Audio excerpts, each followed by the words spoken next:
ಮೊದಲ ಭಾಗದಲ್ಲಿ ಬರ್ನಿ ಮತ್ತು ಟೀಮ್ ವಿಲೇನಾ ದ್ವೀಪದ ಮೇಲೆ ದಂಡಯಾತ್ರೆ ಮಾಡಿದ್ದನ್ನು ನಾವು ನೋಡಿದ್ದೇವೆ. ಈಗ ಎರಡನೇ ಭಾಗ ಶುರು ಮಾಡೋಣ. ಕತೆ ನೇಪಾಳದ ಸಿಂಧು ಪಾಲ್ ಚೌಕ್ ನಿಂದ ಶುರುವಾಗುತ್ತೆ. ಸೊ ಈಗ ನೇಪಾಳದ ಸರದಿ. ಅಲ್ಲಿ ಕೆಲ ಸೈನಿಕರು ಸಿಟಿಯನ್ನು ತಮ್ಮ ಕಂಟ್ರೋಲ್ಗೆ ತೆಗೆದುಕೊಂಡು ಜನರನ್ನ ಬಲವಂತವಾಗಿ ಕೂಡಾಕ್ತಿದ್ದಾರೆ ಮತ್ತು ಒಂದು ಫ್ಯಾಕ್ಟರಿಯಲ್ಲಿ ಒಬ್ಬ ಮುಸುಕದಾರಿಯನ್ನ ಹೊಡಿತಿದ್ದಾರೆ. ಅಷ್ಟರಲ್ಲಿ ಅಲ್ಲಿಗೆ ನಮ್ಮ ಎಕ್ಸ್ಪೆಂಡಬಲ್ಸ್ ಟೀಮ್ ಬರುತ್ತೆ. ಸಿಟಿ ಒಳಗೆ ಬಂದ ಕೂಡಲೇ ತಮ್ಮ ಕಾರ್ಯಕ್ರಮ ಶುರು ಮಾಡ್ತಾರೆ. ಆಸ್ ಯೂಶುವಲ್ ಸೈನಿಕರಿಗೆ ಕೊಲ್ತಾ ಬರ್ತಾರೆ. ಬರ್ನಿ ಬೈಕ್ ಬಳಸಿ ಹೆಲಿಕಾಪ್ಟರ್ ಉಡಾಯಿಸಿದ್ರೆ ಕ್ರಿಸ್ಮಸ್ ಮತ್ತು ಲೀ ತಮ್ಮ ತಮ್ಮ ಫೈಟಿಂಗ್ ಸ್ಕಿಲ್ ಮೂಲಕ ಎಲ್ಲರನ್ನು ಕೊಲ್ತಿರ್ತಾರೆ. ಕೊನೆಗೆ ಅವರು ಆ ಫ್ಯಾಕ್ಟರಿಗೆ ಬಂದು ಆ ಮುಸುಕುದಾರಿಯ ಮುಸುಕು ತೆಗೆದಾಗ ಅವನು ಅರ್ನಾಲ್ಡ್ ಆಗಿರ್ತಾನೆ, ಅಂದ್ರೆ ಟ್ರೆಂಚ್. ಅವನು ಅಲ್ಲಿಗೆ ಒಬ್ಬ ಚೈನೀಸ್ ಕೋಟ್ಯಾಧೀಶ್ವರನನ್ನು ಕಾಪಾಡಲು ಬಂದಿರ್ತಾನೆ. ಆಗ ಅವನು ಸೀಸರ್ ಬಳಿಯಿಂದ ಗನ್ ತಗೊಂಡು ಸ್ಟೆಲಾನ್ ಜೊತೆ ಕಾಲೆಳೆದು ಎಲ್ಲರೂ ಆ ಕೋಟ್ಯಾಧೀಶ್ವರನ ಜೊತೆ ಕಾಡಿನಲ್ಲಿ ಗಾಳಿಯಲ್ಲಿ ಹಾರುತ್ತಾ ಜನರನ್ನು ಕೊಲ್ಲುತ್ತಾ ಬರುತ್ತಿರುತ್ತಾರೆ. ಅದೇ ವೇಳೆ ಬರ್ನಿಗೆ ಒಂದು ಗುಂಡು ತಗಲಿ ಕ್ರಿಸ್ಮಸ್ ಜೊತೆ ಕೆಳಗೆ ಬೀಳ್ತಾನೆ. ಅಲ್ಲಿ ಅವರಿಗೆ ಕೆಲವು ಸೈನಿಕರು ಸುತ್ತುವರೆದಾಗ ದೂರದಿಂದ ಒಬ್ಬ ಹೊಸ ಹುಡುಗ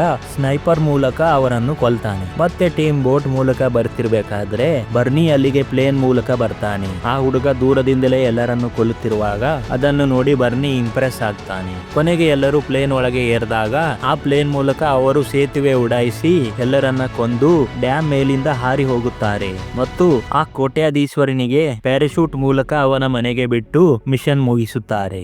ಅದೇ ರಾತ್ರಿ ಪಾರ್ಟಿಯಲ್ಲಿ ಬರ್ನಿ ಕ್ರಿಸ್ಮಸ್ ಗರ್ಲ್ ಫ್ರೆಂಡ್ ಬಗ್ಗೆ ಆಕೆ ಮತ್ತೆ ನಿನ್ನ ಬಿಟ್ಟು ಹೋಗಬಹುದು ಅಂತ ಕಾಲೆಳಿತಾನೆ. ಹೀಗೆ ಹರಟೆ ವೇಳೆ ಗೋನರ್ ಒಬ್ಬ ಇಂಜಿನಿಯರ್ ಆಗಿದ್ದ ಅಂತ ಬರ್ನಿ ಹೇಳಿ ಅವನ ಈಗಿನ ಸ್ಥಿತಿ ಬಗ್ಗೆ ತಮಾಷೆ ಮಾಡ್ತಾನೆ. ಅದೇ ಸಮಯ ಆ ಹೊಸ ಹುಡುಗ, ನಾನು ಈ ಕೆಲಸ ಮಾಡುತ್ತಿರೋದೇ ಆಕೆಗೋಸ್ಕರ, ಇದು ನನ್ನ ಕೊನೆ ಕೆಲಸ, ಆಮೇಲೆ ನನ್ನ ಹುಡುಗಿ ಜೊತೆ ಮದುವೆಯಾಗಿ ಸೆಟ್ಲ್ ಆಗ್ತೀನಿ ಅಂತ ಬರ್ನಿಗೆ ಹೇಳ್ತಾನೆ. ಅದಕ್ಕೆ ಬರ್ನಿ ಕೂಡ ಒಪ್ಕೋತಾನೆ. ಬರ್ನಿ ರಾತ್ರಿ ಮನೆಗೆ ಬಂದಾಗ ಮಿಸ್ಟರ್ ಚರ್ಚ್ ಅಲ್ಲಿಗೆ ಬಂದು, ನೀವು ವಿಲೇನಾ ದ್ವೀಪವನ್ನು ಉಡಾಯಿಸಿದ್ರಿ, CIA ಏಜೆಂಟ್ ಅವನನ್ನು ಕೊಂದ್ರಿ, ಜೊತೆಗೆ ನನ್ನ 25 ಕೋಟಿ ರೂಪಾಯಿ ಹಣವನ್ನು ವಾಪಸ್ ಮಾಡಿಲ್ಲ.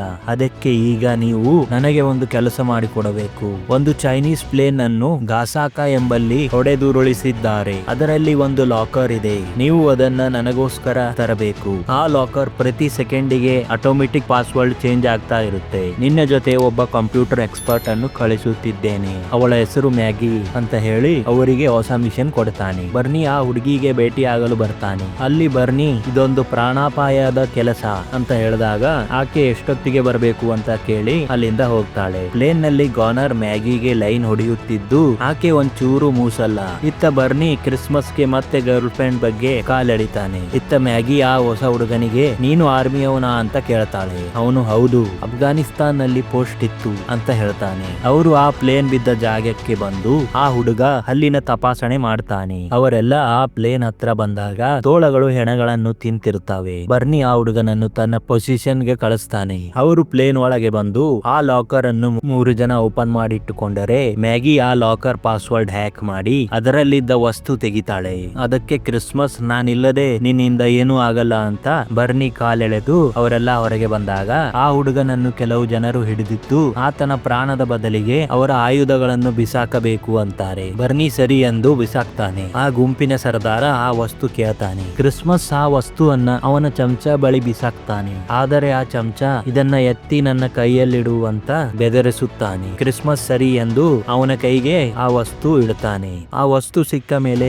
ನಾವು ಹೋಗುವವರೆಗೆ ಕೆಳಗೆ ಮಲಗಿ ಅಂತ ಅವರು ಹೇಳಿ ಹೋಗುವ ಸಮಯ ಆ ಹುಡುಗನನ್ನು ಕೊಂದಾಕ್ತಾರೆ. ಅವ್ರು ಹೋದ ಮೇಲೆ ಟೀಮ್ ಅವನ ಬಳಿ ಬಂದಾಗ ಆ ಹುಡುಗ ತನ್ನ ಲವರ್ಗೆ ಬರೆದ ಲೆಟರ್ ಬಗ್ಗೆ ಬರ್ನಿಗೆ ಹೇಳಿ ಸಾಯುತ್ತಾನೆ. ಬರ್ನಿ ಮ್ಯಾಗಿಗೆ ಅದರ ಬಗ್ಗೆ ಕೇಳಿದಾಗ ಅದರಲ್ಲಿ ಒಂದು ಮೈನಿಂಗ್ ಜಾಗದ ಬ್ಲೂ ಪ್ರಿಂಟ್ ಇದೆ. ರಷ್ಯನರು 5 ಟನ್ ಪ್ಲೂಟೋನಿಯಂ ಸಂಗ್ರಹ ಮಾಡಿಟ್ಟಿದ್ರು. ಕೋಲ್ಡ್ ವಾರ್ ಆದ ಮೇಲೆ ಅದನ್ನ ಎಲ್ಲರೂ ನಿರ್ಲಕ್ಷಿಸಿದ್ರು. ಅದರ ಬ್ಲೂ ಪ್ರಿಂಟೇ ಇದು ಅಂತ ಹೇಳ್ತಾಳೆ. ಅವನನ್ನು ಅಲ್ಲೇ ಸಮಾಧಿ ಮಾಡಿ ಅವನ ಲೆಟರ್ ಬರ್ನಿ ಓದುತ್ತಾನೆ ಹಾಗೂ ನಾವು ಅವನನ್ನ ಹುಡುಕಿ ಕೊಂದಾಕೋಣ ಅಂತ ಸಿಟ್ಟಿನಲ್ಲಿ ಹೇಳ್ತಾನೆ. ಆ ವಿಲನ್ ಗುಂಪು ಗಣಿ ಕಡೆಗೆ ಬಂದರೆ ಬರ್ನಿ ಮತ್ತು ಟೀಮ್ ಕೂಡ ಬರ್ತಿದ್ದಾರೆ. ಜೊತೆಗೆ ಮಿಸ್ಟರ್ ಚರ್ಚ್ಗೆ ಆ ಹುಡುಗನ ಸಾವಿನ ಬಗ್ಗೆ ಹೇಳಿ, ಇನ್ನು ಸಾಕು, ನಾವು ನಿನ್ನ ಕೆಲಸ ಮಾಡಲ್ಲ ಅಂತಾನೆ. ಇತ್ತ ಗಣಿಯಲ್ಲಿ ಪ್ಲೂಟೋನಿಯಂಗಾಗಿ ಜನರನ್ನ ಕಿಡ್ನಾಪ್ ಮಾಡಿ ಅವರಿಂದ ಕೆಲಸ ಮಾಡಿಸ್ತಿರ್ತಾರೆ. ಅದೇ ಸಮಯ ವಿಲನ್ 3 ದಿನಗಳಲ್ಲಿ ಎಲ್ಲ ಪ್ಲೂಟೋನಿಯಂ ಬೇಕು ಅಂತ ತನ್ನ ಚಮಚಾಗೆ ಆರ್ಡರ್ ಮಾಡ್ತಾನೆ. ಅವನ ಟ್ರ್ಯಾಕರ್ ಮೂಲಕ ಅವನ ಅಡ್ರೆಸ್ ತಿಳ್ಕೊಂಡು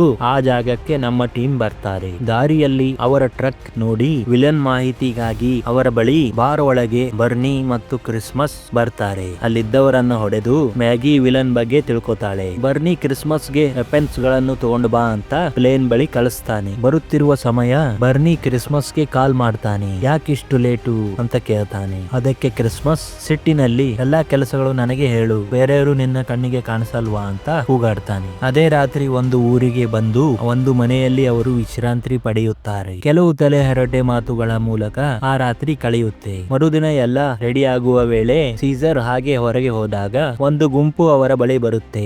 ಮತ್ತೆ ಆಕ್ಷನ್ ಶುರು. ಫೈರ್ ಗಳು, ಟ್ಯಾಂಕ್ ಗಳ ಮೂಲಕ ಆ ಗುಂಪು ನಮ್ಮವರನ್ನ ಸುತ್ತುವರೆದಾಗ ಅಲ್ಲಿಗೆ ಎಲ್ಲಿಂದಲೋ ಯಾರೋ ಫೈರ್ ಮಾಡಿ ಅಲ್ಲಿದ್ದವರನ್ನು ಕೊಂದು ಆ ಟ್ಯಾಂಕ್ ಅನ್ನು ಕೂಡ ಧ್ವಂಸ ಮಾಡಾಕ್ತಾರೆ. ಯಾರು ಮಾಡಿದ್ರು ಅಂತ ಎಲ್ಲರಿಗೂ ಆಶ್ಚರ್ಯ. ಅಷ್ಟರಲ್ಲಿ ದೂರದಿಂದ ಒಬ್ಬ ಅವರ ಹತ್ರ ಬರ್ತಾನೆ. ಅವನು ಬರ್ನಿಯ ಹಳೆಯ ಗೆಳೆಯ ಬೂಕರ್ ಅಂತ ಗೊತ್ತಾಗುತ್ತೆ. ಅವನು ಭೇಟಿಯಾಗಿ ಆ ವಿಲನ್ ಹೆಸರು ಬರ್ನಿ ಕೇಳಿದಾಗ ಅವನ ಹೆಸರೇ ವಿಲನ್ ಅಂತ ಬೂಕರ್ ಹೇಳ್ತಾನೆ.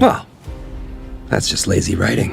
ಮತ್ತು ಬರ್ನಿ ನಮ್ಮ ಜೊತೆ ಹೋರಾಡುತ್ತೀಯಾ ಅಂತ ಕೇಳಿದಾಗ ಬೂಕರ್ ಯಾವಾಗ್ಲೂ ನಾನು ಒಬ್ಬನೇ ಕೆಲಸ ಮಾಡ್ತೀನಿ ಅಂತ ಹೇಳಿ ಅವರಿಗೆ ಆಲ್ ದ ಬೆಸ್ಟ್ ಹೇಳಿ ಹೋಗುವ ಮುನ್ನ ಅವರಿಗೆ ಒಂದು ಊರಿನ ಬಗ್ಗೆ ಹೇಳಿ ಹೋಗ್ತಾನೆ. ಬರ್ನಿ ಮತ್ತು ಟೀಮ್ ಆ ಊರಿಗೆ ಬಂದಾಗ ಅಲ್ಲಿನ ಹೆಣ್ಣು ಮಕ್ಕಳು ಅವರ ಟ್ರಕ್ ಮೇಲೆ ಫೈರ್ ಮಾಡ್ತಾರೆ. ಬರ್ನಿ ಮತ್ತು ಟೀಮ್ಗೆ ಅರ್ಥವಾಗುತ್ತೆ ಇವರು ಹಂತಕರಲ್ಲ ಅಂತ. ಆಗ ಮ್ಯಾಗಿ ಆ ಮಹಿಳೆಯರನ್ನ ತಡೆದು ಶಾಂತಗೊಳಿಸಿ ಇವರು ನಿಮಗೆ ಹೆಲ್ಪ್ ಮಾಡೋಕೆ ಬಂದಿದ್ದಾರೆ ಅಂತ ಹೇಳ್ತಾಳೆ. ಬರ್ನಿ ಮತ್ತು ಟೀಮ್ ಅವರ ಪರಿಚಯ ಹೇಳಿ ನಾವು ಆ ಸ್ಲ್ಯಾಂಗ್ ಗುಂಪನ್ನು ಮಟ್ಟ ಹಾಕಲು ಬಂದಿದ್ದೇವೆ ಅಂತ ಬರ್ನಿ ಹೇಳ್ತಾನೆ. ಆ ಮಹಿಳೆಯರು ಅವರನ್ನ ಒಳಗೆ ಕರ್ಕೊಂಡು ಹೋಗಿ ಬಚ್ಚಿಟ್ಟಿದ್ದ ತಮ್ಮ ಮಕ್ಕಳನ್ನು ತೋರಿಸುತ್ತಾರೆ. ಅವರು ಊರಿನಲ್ಲಿದ್ದ ಎಲ್ಲಾ ಗಂಡಸರನ್ನ ಎಳ್ಕೊಂಡು ಹೋದರು. ನಾವು ಈ ಮಕ್ಕಳನ್ನ ಕಾಪಾಡ್ತಿದ್ದೇವೆ ಅಂದಾಗ ಕ್ರಿಸ್ಮಸ್ ಈ ಊರು ಬಿಟ್ಟು ಹೋಗಿ ಅಂತ ಹೇಳ್ತಾನೆ. ಆ ಮಹಿಳೆಯರು ಇದು ನಮ್ಮೂರು, ನಾವು ಹುಟ್ಟು ಬೆಳೆದ ಊರು, ನಾವು ಬಿಟ್ಟು ಹೋಗಲ್ಲ ಅಂತ ಹೇಳ್ತಾಳೆ. ಆಗ ಬರ್ನಿ ನಾವು ನಮ್ಮ ಸೇಡಿಗಾಗಿ ಇಲ್ಲಿಗೆ ಬಂದಿದ್ದೇವೆ ಅಂತ ಹೇಳಿ ಅಲ್ಲಿಂದ ಬರುವಾಗ ಕ್ರಿಸ್ಮಸ್ ನಾವು ಅವರಿಗೆ ಸಹಾಯ ಮಾಡಬೇಕು ಅಂತ ಹೇಳ್ತಾನೆ. ಬರ್ನಿ ನನಗೊಂದು ಐಡಿಯಾ ಬಂದಿದೆ, ಮಾಡೋಣ ಅಂದು ಮರುದಿನ ಆ ಸ್ಲ್ಯಾಂಗ್ ನವರು ಗಣಿಯಲ್ಲಿ ಕೆಲಸ ಮಾಡಲು ಊರಿನ ಗಂಡಸರಿಗೆ ಕಿಡ್ನಾಪ್ ಮಾಡಲು ಬಂದಾಗ ಒಂದು ಹುಡುಗನ ಮೂಲಕ ಅವರಿಗೆ ಚರ್ಚ್ ಒಳಗೆ ಬರುವ ಹಾಗೆ ಮಾಡ್ತಾರೆ. ಅಲ್ಲಿ ಕ್ರಿಸ್ಮಸ್ ಫಾದರ್ ಆಗಿ ಅವರ ಎದುರು ಬಂದು ಎಲ್ಲರನ್ನ ಹೊಡಿತಿದ್ರೆ ಹೊರಗೆ ಉಳಿದ ಟೀಮ್ ಮೆಂಬರ್ಸ್ ಫೈಟ್ ಮಾಡ್ತಿರ್ತಾರೆ. ಆಸ್ ಯೂಶುವಲ್ ಅವರು ಎಲ್ಲರನ್ನ ಕೊಂದಾಕ್ತಾರೆ. ಇತ್ತ ವಿಲನ್ ಚಮಚ ಲಾಸ್ಟ್ ಪ್ಲೂಟೋನಿಯಂ ತೆಗೆದು ಕಾರ್ಮಿಕರನ್ನ ಒಳಗೆ ಮುಚ್ಚಾಕ್ತಾನೆ. ಬರ್ನಿ ಮತ್ತು ಟೀಮ್ ಆ ಗಣಿ ಜಾಗಕ್ಕೆ ಬಂದು ದೂರದಿಂದ ತಮ್ಮ ಲೆಕ್ಕಾಚಾರ ಹಾಕಿ ಅಲ್ಲಿಗೆ ಬರೋಕೆ ಪ್ಲೇನ್ ಹತ್ತುತ್ತಾರೆ. ಇತ್ತ ಕಾರ್ಮಿಕರನ್ನು ಕಟ್ಟಡದ ಜೊತೆಗೆ ಧ್ವಂಸ ಮಾಡಲು ವಿಲನ್ ಗುಂಪಿನ ಪ್ಲಾನ್ ಆಗಿರುತ್ತೆ. ಬರ್ನಿ ಪ್ಲೇನ್ ಮೂಲಕ ಫೈರ್ ಮಾಡುತ್ತಾ ಬಾಂಬ್ಗಳನ್ನು ಹಾಕುತ್ತಾ ಪ್ಲೇನ್ ಅನ್ನು ಆ ಗಣಿಯ ಒಳಗಡೆ ನುಗ್ಗಿಸುತ್ತಾನೆ. ಅವರು ಒಳಗೆ ಬಂದು ಸೈನಿಕರನ್ನ ಕೊಂದಾಕ್ತಾರೆ. ಅಷ್ಟರಲ್ಲಿ ವಿಲನ್ ರಿಮೋಟ್ ಮೂಲಕ ಆ ಜಾಗ ಸ್ಫೋಟಗೊಳಿಸುತ್ತಾನೆ. ಅವರೆಲ್ಲರನ್ನ ಮುಚ್ಚಾಕ್ತಾನೆ. ಹತಾಶೆಯಿಂದ ಎಲ್ಲರೂ ಕುಂತಾಗ ಅಲ್ಲಿ ಗಾನರ್ ನಾನು ಎಲ್ಲರಿಗೂ ಹೊರಗೆ ತೆಗಿತೀನಿ ಅಂತ ಬಾಂಬ್ ತಯಾರಿಸುತ್ತಾನೆ. ಅದು ಪುಸ್ ಆಗುತ್ತೆ. ಅಷ್ಟರಲ್ಲಿ ಯಾರೋ ಗೋಡೆ ಒಡೆದು ಅಲ್ಲಿಗೆ ಬರ್ತಾರೆ. ಅದು ಆರ್ನಾಲ್ಡ್ ಅರ್ಥಾತ್ ಟ್ರೆಂಚ್ ಆಗಿರ್ತಾನೆ. ಅವನು ತನ್ನ famous dialogue I am back ಅಂತ ಹೊಡಿತಾನೆ. ಹೀಗೆ ಬರ್ನಿ ಮತ್ತು ಟೀಮ್ ಊರಿನವರಿಗೆ ರಕ್ಷಿಸುತ್ತಾರೆ. ಬರ್ನಿ ಟ್ರೆಂಚ್ ಗೆ ಥ್ಯಾಂಕ್ಸ್ ಹೇಳುವ ವೇಳೆ ಅಲ್ಲಿಗೆ ಮಿಸ್ಟರ್ ಚರ್ಚ್ ಕೂಡ ಬಂದು ಅವರೆಲ್ಲರೂ ವಿಲನ್ ಗಾಗಿ ರೆಡಿಯಾಗಿ ನಿಂತಿರ್ತಾರೆ. ಇದು 80ರ ಅವೆಂಜರ್ಸ್ ಅಸೆಂಬಲ್ ಬಿಫೋರ್ ಅವೆಂಜರ್ಸ್. ಅವರು ಅಲ್ಲಿಗೆ ಬಂದ ತಕ್ಷಣ ಫೈರ್ ಮಾಡಲು ಶುರು ಮಾಡ್ತಾರೆ. ವಿಲನ್ ತಮ್ಮ ತಂಡವನ್ನು ಏರ್ಪೋರ್ಟ್ ಒಳಗೆ ನುಗ್ಗಿಸುತ್ತಾನೆ. ಅಲ್ಲಿಗೆ ನಮ್ಮವರು ಬಂದು ಎಲ್ಲರನ್ನು ಕೊಲ್ಲುತ್ತಾ ಬರ್ತಾರೆ. ಬರ್ನಿ ವಿಲನ್ ಹಿಂದೆ ಹೋದ್ರೆ ಇತ್ತ ಟೀಮ್ ಎಲ್ಲರನ್ನ ಕೊಲ್ತಿರ್ತಾರೆ. ಇದೇ ವೇಳೆ ಮತ್ತೆ ಅರ್ನಾಲ್ಡ್ ನನ್ನ ಬುಲೆಟ್ ಗಳು ಮುಗಿದಿವೆ, ಐ ವಿಲ್ ಬಿ ಬ್ಯಾಕ್ ಅಂತ ತನ್ನ ಫೇಮಸ್ ಡೈಲಾಗ್ ಹೊಡೆದರೆ ಮಿಸ್ಟರ್ ಚರ್ಚ್ ಎಷ್ಟು ಸಲ ವಾಪಸ್ ಬರುವೆ ಅಂತ ಕಾಲೆಳೆದು ಈಗ ನನ್ನ ಸರದಿ ಅಂತ ಐ ವಿಲ್ ಬಿ ಬ್ಯಾಕ್ ಅಂದು ಅಲ್ಲಿಂದ ಬರ್ತಾನೆ. ಜೊತೆಗೆ ಬೂಕರ್ ಕೂಡ ಅವರಿಗೆ ಜಾಯಿನ್ ಆಗ್ತಾನೆ. ಅವನು ಎಲ್ಲರನ್ನ ಕೊಲ್ತಾ ಬರ್ತಾನೆ. ಅವರಿಬ್ಬರು ಕಾರ್ ಮೂಲಕ ಎಲ್ಲರನ್ನ ಕೊಲ್ತಾರೆ. ಏರ್ಪೋರ್ಟ್ ನಲ್ಲಿ ವಿಲನ್ ಚಮಚಾಗಿ ಕ್ರಿಸ್ಮಸ್ ಕೊಂದಾಕುವ ಮೂಲಕ ಅವನ ಅವಮಾನದ ಸೇಡು ತೀರಿಸಿಕೊಳ್ತಾನೆ. ಬರ್ನಿ ಕೂಡ ಸೈನಿಕರನ್ನ ಕೊಲ್ತಾ ವಿಲನ್ ಹಿಂದೆ ಬಂದಾಗ ಮ್ಯಾಗಿ ಅವನ ಹಿಂದೆ ಬರ್ತಾಳೆ. ಆಗ ಬರ್ನಿ ನೀನು ಅಲ್ಲಿಗೆ ಬರಬೇಡ, ನಾವಿಬ್ಬರಲ್ಲಿ ಯಾರಾದ್ರೂ ಒಬ್ಬರೇ ಹೊರಗೆ ಬರಬಹುದು, ಹೊರಗೆ ಅವನು ಬಂದ್ರೆ ನೀನು ಅವನನ್ನು ಕೊಂದಾಕು ಅಂತ ವಿಲನ್ ಬಳಿ ಬರ್ತಾನೆ. ಆಗ ವಿಲನ್ ಗಂಡಸರ ರೀತಿ ಹೊಡೆದಾಡೋಣ ಅಂದು ಅವರಿಬ್ಬರು ಫೈಟ್ ಮಾಡುತ್ತಿರುವಾಗ ಹೀಗಿರುವಾಗ ವಿಲನ್ ತನ್ನ ಚೂರಿ ತೆಗೆದು ಬರ್ನಿಗೆ ಆ ಹುಡುಗನ ಹೆಸರು ಕೇಳ್ತಾನೆ. ಅದರಿಂದ ಬರ್ನಿ ಇನ್ನೂ ಇನ್ನೂ ಕೋಪಗೊಂಡು ಅದೇ ಚೂರಿಯಿಂದ ಅವನನ್ನು ಕೊಂದು ಅವನ ಹೆಸರು ಬಿಲ್ಲಿ ಅಂತಾನೆ. ಅವನು ಆತನ ತಲೆ ಜೊತೆಗೆ ಮಿಸ್ಟರ್ ಚರ್ಚ್ ಬಳಿ ಬಂದು ಇದಿಗೋ ನಿನ್ನ ಮಿಷನ್ ಕಂಪ್ಲೀಟ್ ಆಯ್ತು ಅಂತ ತಲೆ ಬಿಸಾಕ್ತಾನೆ. ಮ್ಯಾಗಿ ನನ್ನ ಅವಶ್ಯಕತೆ ಇದ್ರೆ ಒಂದು ಕಾಲ್ ಮಾಡು ಅಂತ ವಿದಾಯ ತಗೋತಾಳೆ. ಬೂಕರ್ ಕೂಡ ಬೇರೆ ಕಡೆಗೆ ಹೋಗಲು ಪ್ಲೇನ್ ನಲ್ಲಿ ಕುಂತಿರ್ತಾನೆ. ಮಿಸ್ಟರ್ ಚರ್ಚ್ ಬರ್ನಿಗೆ ಒಂದು ಪ್ಲೇನ್ ಗಿಫ್ಟ್ ಕೊಡ್ತಾನೆ. ಪ್ಲೇನ್ ನಲ್ಲಿ ಎಲ್ಲರೂ ತಮ್ಮ ಸ್ಲೋಗನ್ ಹಾಡುತ್ತಾ ಬಿಲ್ಲಿಗೆ ನೆನಪು ಮಾಡ್ಕೊಂಡು ಅಲ್ಲಿಂದ ಬರ್ತಾರೆ. ಹೀಗೆ ನಮ್ಮ 2ನೇ ಭಾಗ ಮುಕ್ತಾಯವಾಗುತ್ತೆ. ಈ ವಿಡಿಯೋ ನೋಡಿದ್ದಕ್ಕೆ ಧನ್ಯವಾದಗಳು. ಮುಂದಿನ ವಿಡಿಯೋದಲ್ಲಿ ಮತ್ತೆ ಸಿಗೋಣ.